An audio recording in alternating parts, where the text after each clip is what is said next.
So walang pagtatagal, let's continue our study on the life and ministry of Jesus Christ. But before that, we will continue our introduction on the life and ministry of Jesus Christ. Now, the last time, Brother Jess taught us regarding the geography of the Palestine during that time.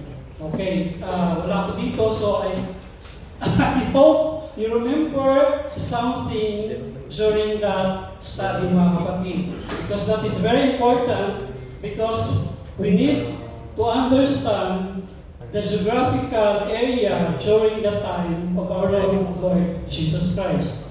Now, before that, let us open our Bible, mga kapatid. Okay, Bibles up. Our textbook. Yan. Kindly raise your Bibles, even if it is in cell phones, mga kapatid. Okay? That is the modern form of the Bible. Nakastore sa cell phone. Okay. Our lesson for tonight is entitled The Intertestamental Period, or commonly called the 400 silent years. Okay. Now, why should we study the silent years between the intertestamental period between Malachi, the book of Malachi, and the book of Matthew? Okay.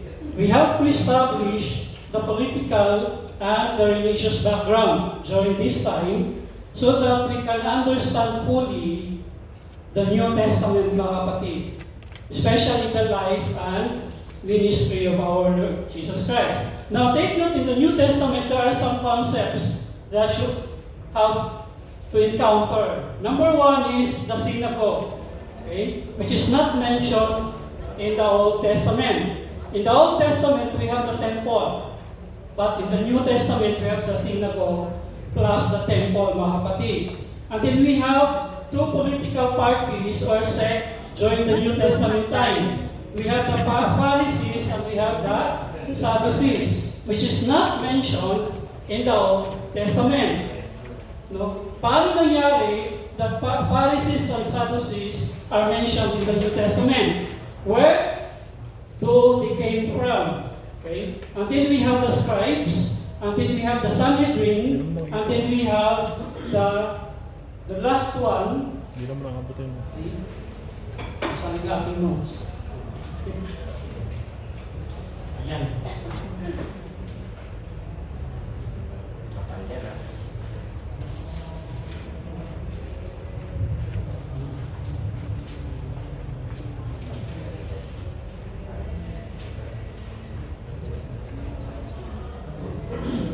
Okay.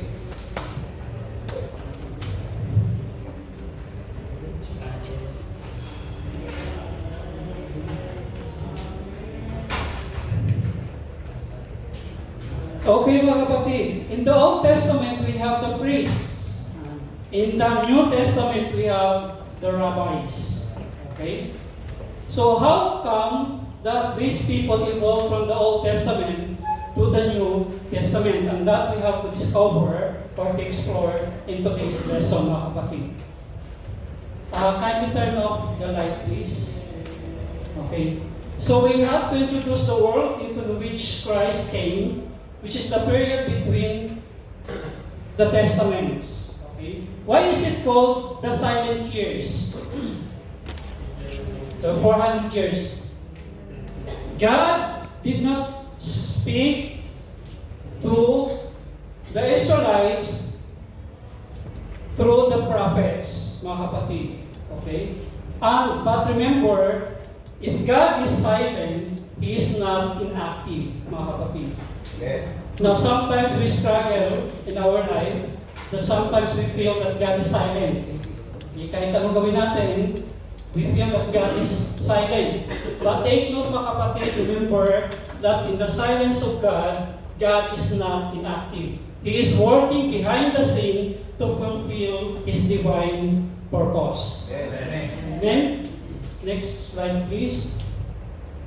Okay. In Galatians chapter 4, verse 4 and 5, Paul wrote, "But when the fullness of time was come, God sent forth His Son, made of a woman, made under the law, to redeem them that were under the law, that we might receive the adoption of sons," mga kapatid. Now, if you have this kind of Bible, underline the fullness of time. Okay? That is the fullness of time. In the NLT translation of the Bible, it says, "in the right time." That means in the perfect time of God. Okay? That God sent forth His Son, and the purpose is to redeem those who are under the law, that we might receive the adoption of sons, mga kapatid. So the perfect timing that God fulfilled His promise to the Israelites is a perfect timing.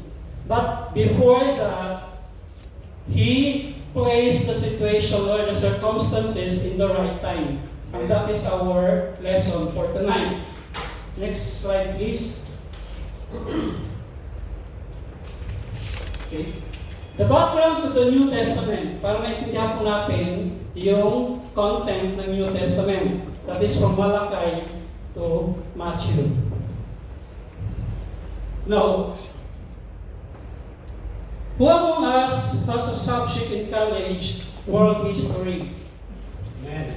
Asia and the world. Pakitaas po ng kamay. Raise your right hand. Absent bro. World history, Asia and the world. The description. Okay, we will go back, okay, to that subject, mga kapatid.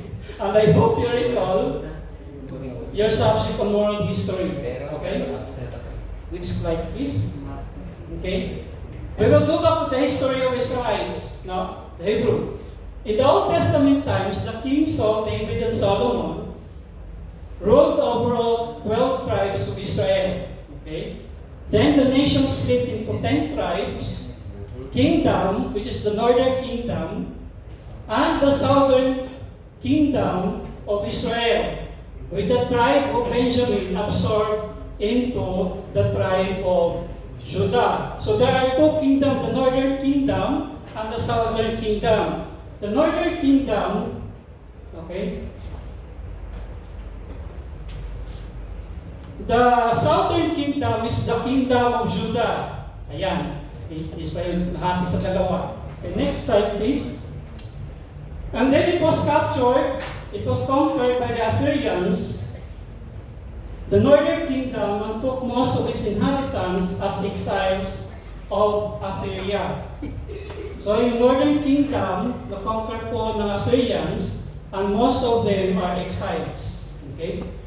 And then next, the Babylonians control of the Middle East from the Assyrians and conquered the southern kingdom, the Judah, and took most of its inhabitants as exiles into the Babylons. Now, the modern country of Babylon is Iraq, mga kapatid. Itanda po natin. Babylon is Iraq, Assyrian is Syria. Okay? Next slide, please. And then, it was conquered by the Persians. Okay? From the Babylonians, and King Cyrus let exiled peoples, including the Jews, and return their nations and lands if they wish. No? Yung mga na-captured ng mga Hudyo, Cyrus declared a decree that they can return into their land if they want to. And then some did, and the others did not. Okay? And then under the Persians, there began the Intertestamental period, sometimes called the 400 years. So from the Persian Empire down to the Roman Empire, makita po natin yan later on. That is what we call the Intertestamental period, the 400 years of silence. Okay? Now, during this gap, Alexander the Great, okay? Meet Alexander the Great.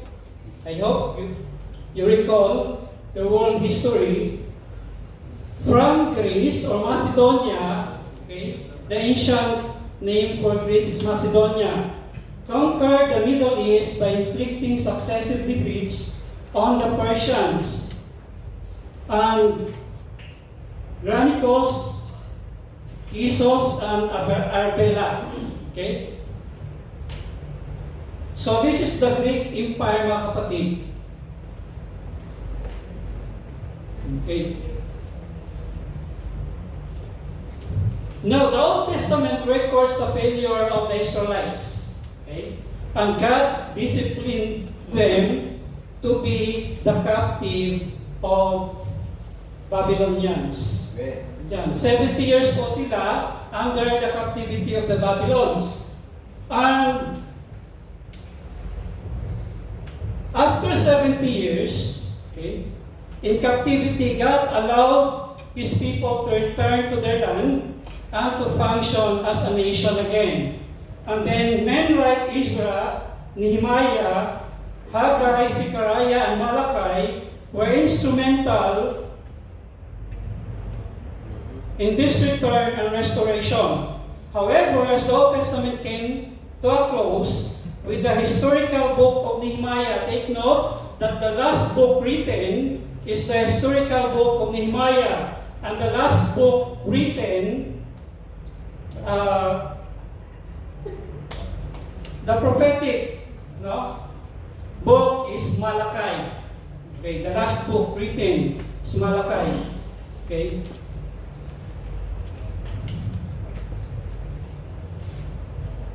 Once again, the spiritual life of Israel began to deteriorate. God's final word through the prophet Malachi was primarily a rebuke for Israel's sinfulness. Now, the last word in the book of Malachi is the word curse, mga kapatid. And the first word in the New Testament in Matthew is in the book. In the book ba? Okay, tingnan po natin para sigurado tayo. The last word in the book of Malachi, pakitingnan po natin. Curse, right? Okay. And the first word in the New Testament, and that is in Matthew.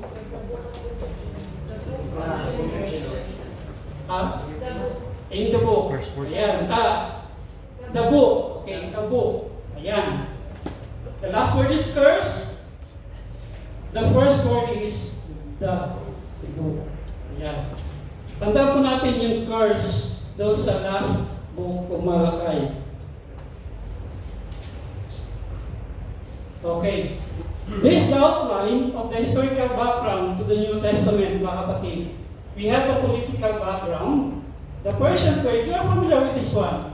The Persian period, the Greek period, the Egyptian period, the Syrian period, the Maccabean, and the Hasmonean period, the Roman period. This is the history of Israel. And then we have the religious background. We have the Pharisees and Sadducees, the scribes, the essence which are not mentioned in the New Testament, the Herodians, the Zealots, in which Simon, James, and John are members of this group, the synagogue, the Sanhedrin, and the temple. Okay. Let's go back to the prophecy, mga kapatid, in the book of Daniel. In the book of Daniel chapter 2, in which Daniel interpreted the dream of Nebuchadnezzar. Okay?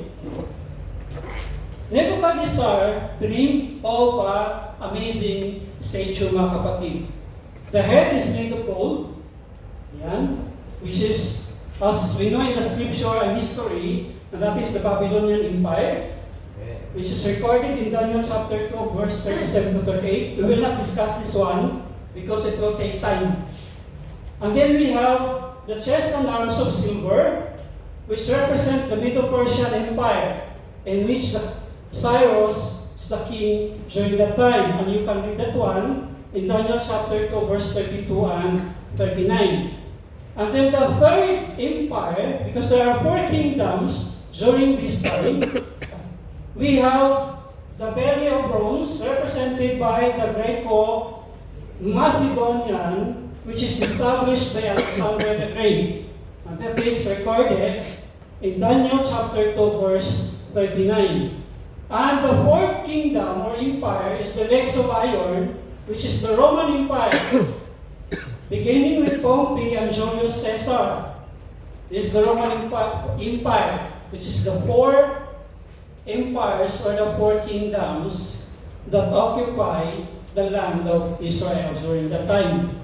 And the last one, which is the future one, which is feet and toes of iron and clay, a combination of iron and clay, which is strong and weak governments of the end time, mga kapatid. Okay. Ayan. This is now the revival of the Roman Empire. Okay. Right. So, okay, this is the summary of the chart in the book of Daniel. Daniel chapter 2, and then the interpretation would be in Daniel chapter 7, the vision, which is represented by the different animals. And then we have in Daniel chapter 8, okay, the goat, the ram, if you read that one. And then we have the identification of the empires. And then the historical timeline. Hindi ko na po isa-isahin. It will take another 1 year for this Bible study of prophecy, mga kapatid. Okay? This is an overview lang. Okay? This is an overview. So we have the lion, the bear, the leopard, and the terrifying beast, which is also mentioned in the book of Revelations. And the ram, the goat, which is mentioned in Daniel chapter 8. Now take note that the prophecy in these chapters were fulfilled during the 400 silent years. No?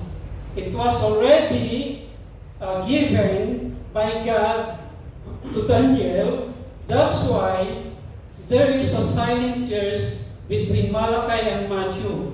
Kapag twice pong ibinigay ng Panginoon kay Daniel yung prophecy na ito, mga kapatid. And there's no need to repeat again what is already written in the book of prophecy of Daniel. So there is a guide already, mga kapatid. Tandaan po natin that God will give us a guide. And it's up to us to discover that one, mga kapatid. That is the important why we study the Word of God, mga kapatid. Amen? Amen? I have 20 minutes left. Okay. Let's go to the political background during this period. From Persia, okay, kindly go back again to the previous slide. Okay? This is now from here to here, and that is the Intertestamental period. From then to the Persian, and then the Greek Empire, and then the Romans Empire, mga kapatid. Okay? The Persian Empire, the Medo-Persian, okay? These are the 2 kingdoms, the Medes and Persia. Kaya tinawag siya Medo-Persian, okay, Empire. The Persian rule over Palestine continued until Alexander the Great and his great empire in 333 BC. In 333 BC, Alexander the Great captured the Palestine, mga kapatid. This was the second empire mentioned by me. Not me, but by Daniel. Okay. This means that the Jews were under the Persian rule at the end of Malachi and remained under them for the first 60 years of the Intertestament period. Okay? Na-mention po doon sa book of Daniel. Kaya magandang pag-aralan it is a good thing to study the book of Daniel. Because the prophecy are accurate, it happened, mga kapatid. Next slide, please. Okay, this is the Persian Empire. Malabo. From here, Turkey, Syria, Iran, we have Afghanistan, and part of India. In the modern map, mga kapatid. And then we have Israel, we have Syria, we have Turkey. That is the Asia Minor during that time. Okay. This is the Persian Empire, the shaded one, including Egypt and Syria. We have Babylonia, Persia, we have Lydia, except for the Greece from Macedonia. Next slide. And then we have the Greek Empire. Alexander the Great becomes the king of the Greek Empire after his father Philip of Macedonia was assassinated. At 20 years of age, 20 years of age, imagine how young Alexander was, transformed the face of the world in 10 years. History, mga kapatid. Balik natin history. He is spoken of by Daniel in his prophecy in Daniel chapter 7 verse 6, and that is the goat, mga kapatid. In chapter 7.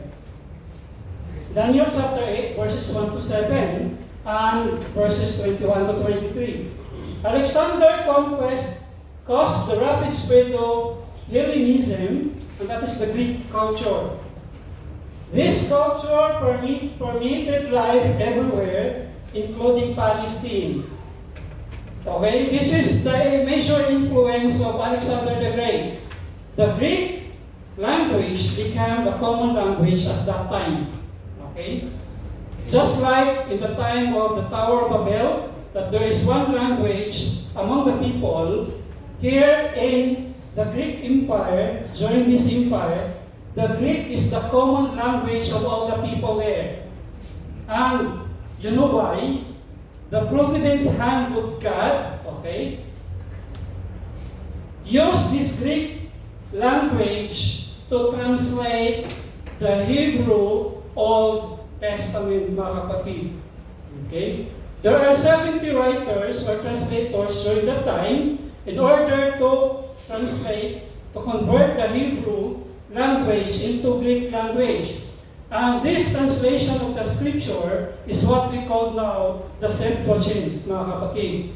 This is named as a remembrance to the 70 writers or translators. You know, Septa, 7. Okay, Septuagint, 70. And as you could see, the symbol is LXX. That is 50, 10, and 10. And that is 70. So, naintindihan niyo mga kapatid ko yung Septuagint version of the Old Testament. Okay. That is the Greek translation. Now, this factor had a significant impact on the spread of the gospel. Why? Because the New Testament was written in the Greek language of Jesus Christ in New Testament times. The common language is Greek, so therefore, lahat ng tao during that period know how to speak and read Greek language. Okay. So yun po yung original, yung language ng New Testament written in the Greek language. Okay. He was born in 356 BC. He died in 323 BC. He died young, mga kapatid, at the age of 33. 33 years old. No? Daniel chapter 8 verse 21 mentioned that and the goat is the king of Greece, and the great horn between his eyes is the first king. It refers to Alexander the Great, mga kapatid, the goat. That is how accurate the word of God, the prophecy of God. Okay. Next slide, please. Okay, this now the empire of Alexander the Great, mga kapatid. Malinaw. You can see those shaded portion there, from Macedonia up to this India. And then from there, this modern map, and up to Egypt, mga kapatid. Okay. Now, since Alexander has no here, wala po siyang kasunod, okay? So, sino po ang mamamana doon sa kanyang empire when he died? Because his son and wife was murdered. Okay? And the Bible is accurate on this one. It's mentioned in Daniel. Now, the empire was divided into 4 parts. Nahati po siya into 4 parts, no? Headed by the 4 generals of Alexander the Great. Who are these 4 generals? We have Cassander, we have Lysimachus, we have Seleucus. How would you pronounce this one? Sabi ko kay Sister Carol, help me to pronounce his names. Seleucus. And we have Ptolemy. Ayan, natandaan niyo na si Ptolemy. Hindi pa rin. Tandaan niyo na ba sa world history niyo? Medyo wala. Hindi na mention ba si Ptolemy? Wala. Okay. Now, this, no?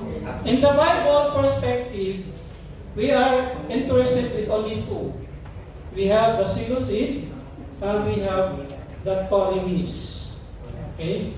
Because the book of Daniel mentioned the king of the north and the king of the south. Okay? That is, it was divided into 2. We have Ptolemy, which is the head of the king of the south, in Daniel chapter 8, I think, chapter 8 or chapter 11. Okay? The king of the south and the king of the north.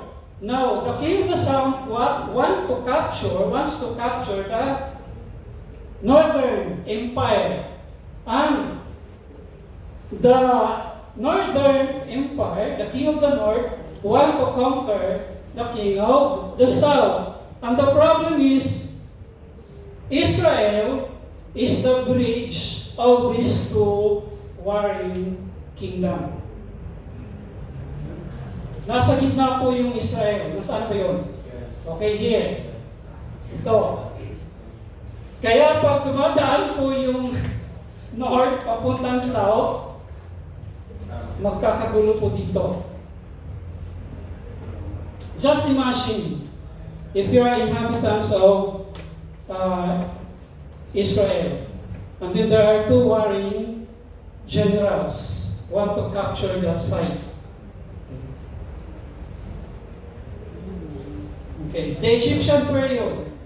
Now, with the longest of the 6 periods in the Intertestamental period, the death of Alexander the Great resulted in Judea falling to the hands of the first Ptolemaic ruler, which is Ptolemy Soter. Ptolemies were the line of Greek kings over Egypt. The second Ptolemy, Philadelphus, founded the Alexandrian Library and the famous Septuagint translation of the Old Testament was made from the Hebrew to the Greek during his reign. So this is the major influence of this empire. Okay? Info. And then the Syrian period is the king of the north. How would you pronounce this one? Antiochus. Okay. Antiochus III, as Seleucid of Syria, defeated the Ptolemies. Okay? Kabila. And drove them back into Egypt. Okay? Makikita niyo doon sa previous map. And Antiochus the fourth, Epiphanes, replaced the Jewish high priest Onias III with Onias' brother Jason, a Hellenizer who started making Jerusalem into a great city. Before launching an invasion of Egypt, Antiochus Epiphanes replaced his own appointee in the Jewish high priesthood with Menelaus, another Hellenizing Jew who offered to collect for Antiochus higher taxes from his subjects in Palestine. And the Bible, the book of Daniel, foreshadows Antichrist in the person of Antiochus Epiphanes. Ano pong ginagawa ni Antiochus Epiphanes? Okay? After a military campaign in Egypt, a false rumor was spread that Antiochus was dead. So may kasi po na namatay po siya during that time when he went to Egypt. And then there was a public rejoicing in Jerusalem. Okay? When they heard that Antiochus died during the time. Angered, Antiochus enters the temple and carries of millions of dollars worth of religious objects. Ninakaw po niya all those valuables in the temple. And during that time, he killed 40,000 Jews dahil sa galit po niya. And he made Judaism illegal, and he renames the temple for Jupiter or Zeus. Nagtayo po siya ng statue doon sa loob ng temple, the Holy Temple, and then burns copies of the Torah and sacrifices a pig on the altar in Jerusalem. You can read that one in Daniel chapter 8, verse 3. Verse 11, verse 10, 11, 12, and 13. Okay? What did he? Not satisfied, he offered a broth of the pig. Okay? Iniscatter po niya doon sa Holy of Holies, yung sabaw, yung sabaw ng pig. And then, iniscatter po niya doon sa loob. And this is what we call the abomination of desolation, which is allured by Jesus Christ in the New Testament, mga kapatid. In other words, there are two incidents of the abomination of desolation. Okay, foreshadowing the coming Antichrist to repeat, this activity of Antiochus Epiphanes. Ganun po katindi ang taong ito, mga kapatid. Okay. He is the cruelest man ever lived during that time. Okay? And it will repeat again in the future, mga kapatid. In the person of Antichrist. Okay? Next slide, please. We have the Maccabeans. And then, of course, hindi po hinayaan nila na ganun ang mangyari sa temple. So there is a revolt. A high priest ni Mattathias have 5 brothers. Okay? And one of them is Judas Maccabeus, mga kapatid. No? Mattathias, and then we have the Maccabeus Judas, the son who lead the rebels in guerrilla warfare to defeat the Syrians. Okay. And they won that time, and they celebrated that victory, and what we call now is the Feast of Dedication. They rededicate the temple and cleanse it. The historical record documenting the total number of days between desecration and rededication is 2,300 days, which is also mentioned in the Bible. Yan. Napaka-accurate ng prophecy, mga kapatid. Okay? And until now, they celebrated that festival. Other name for this one is the Hanukkah, or the Festival of Lights, which is celebrated in December. Okay? Ng mga Hudyo, mga kapatid. So marinig nyo, there is a Festival of Lights, or the Feast of Dedication, in which Jesus also celebrated in the New Testament, mga kapatid. Okay? Next slide, please. The Maccabees, again. That is the summary.